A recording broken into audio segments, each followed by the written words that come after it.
Hello, my name's Paul Ritchie and I'm here to talk to you today about Sorbus Learning, which is a small community interest company based near Dorking, Surrey, just to explain who we are, a bit about what we're doing to support communities and wildlife across the county. My career started in Bedfordshire and it's been quite varied. I started off on the land working in agriculture and went off to university to study zoology before becoming a police officer, and then making a career change in my 30s to become a countryside ranger and to apply my biological skills to the management of nature reserves and public open spaces. I then moved on to Surrey Wildlife Trust as a community officer and an adult education officer before becoming an outdoor learning practitioner as a sole trader. So what were the common interests or transferable skills that allowed me to do that? And in fact, these apply to all the directors in the company because we're all project leaders. We've all got experience in engaging with communities in various forms, and we've all been involved in training young people and adults. We all share a passion for the environment and nature, and we all like working outdoors. Wearing a uniform? Maybe not. I have a history of that. Not everyone within the group has that experience, but we all do love a cup of tea. We have a sense of fun as an organisation, but we maintain professional standards while doing so.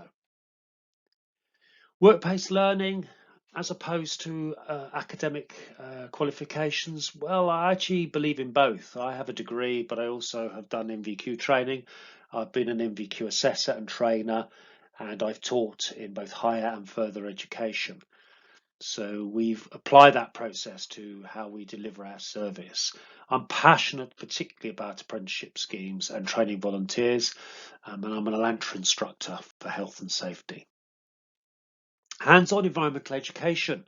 How does that work? How's that working for us in Surrey now? Well, we are involved in a number of community learning projects. We've got a big one running with Surrey Care Trust, providing courses for their clients at the Gateway Allotment Project.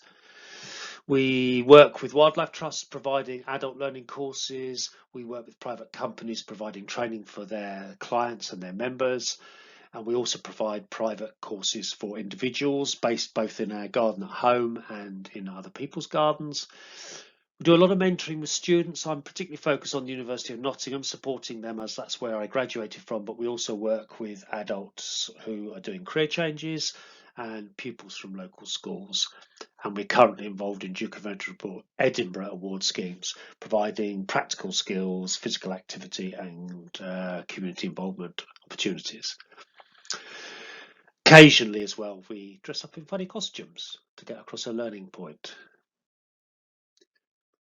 Please visit our website if you want to find out more about the company as a whole and some of the projects we're leading on sorbuslearning.co.uk. So why did we become a CIC when I started as a sole trader when I first set out and I left the trust because we found we were unsustainable basically during the pandemic. It's affected a lot of small businesses and sole traders. And we relaunched ourselves as a community interest company. Community interest companies are private companies limited by guarantee, but rather than pay shareholders, any profits or surplus we make from our activities are then reinvested for social objectives to support local communities. Our vision is that by leading and influencing change, we can improve people's lives and we can improve the environment. Fundamentally, we do that through nurturing skills. We promote outdoor learning as a method for doing that. We provide motivating experiences, hands-on touching nature, hands-on activities that people will learn and embed their learning more effectively, and improving people's well-being, their physical, their mental, emotional and social well-being through our activities. Our mission is to lead that change by nurturing skills, as I say, by motivational experiences of the natural world and by connecting people to nature.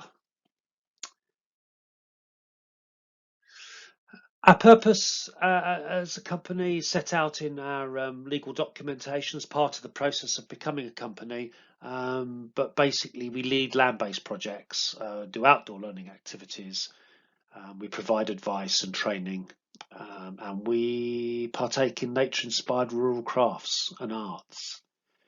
We've received financial support from Waitrose, who have paid for our branding, which was a really helpful start to the project. We are affiliated to LANTRA, so improved instructor for health and safety, and we're members of the Institute of Outdoor Learning. It's quite important as it sets standards for the way we behave and conduct and deliver our service. Some of our associate trainers are also forest school practitioners, and they also have codes of conduct which they follow. So what do we do? Well, we basically facilitate and fund and lead environmental projects, particularly try and use and recover materials. There's a lot of waste in the building industry, and we found that friendly, enthusiastic word with local builders has reaped rewards for us in getting timber and hard materials that we can use in our projects. As outdoor learning practitioners, we use a variety of methods and tools, workshops and training, and here you can see us working with a couple of apprentices based with Reigate and Banstead Borough Council, and I was teaching them about grassland management and haymaking using hand tools, scythes and rakes rather than strimmers. And we teach ecology, conservation, countryside skills, wildlife gardening, a growing area, and rural arts and crafts as our main topics. Why are we doing it? Well, we want to change things. We want to change the environment for the better, and we want to make people's lives better.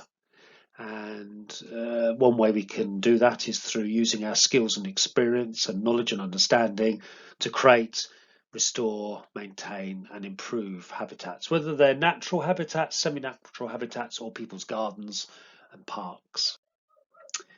So we're all about connecting people with nature. Using the outdoors as a classroom, but also a rest place, place to recover and recoup, as I say, helping people with their mental and emotional well-being. We've got three main projects we're looking at. This first one with Surrey Community Foundation, we're still waiting to hear about funding, but this is a Grow Wild project. This is about turning a parish area into a nature reserve by promoting wildlife gardening across the community. Surrey Downs Better Care Fund has provided us funding for a community garden project, and we're building a community garden in a local school to help people and wildlife. And it will help provide an outdoor classroom that will support the first project in a way by providing a venue for that training. And perhaps our most exciting project is kicking off in June, which is Surrey Heartlands Nature Connection Fund. That's a green social prescribing project. We were lucky to be one of 7 projects chosen in the county to trial working with people outdoors as a way of therapy and recovery. And it's a primary people-focused project. It's based at the Gateway project in Red Hill. And again, we'll be nurturing skills and changing people's lives.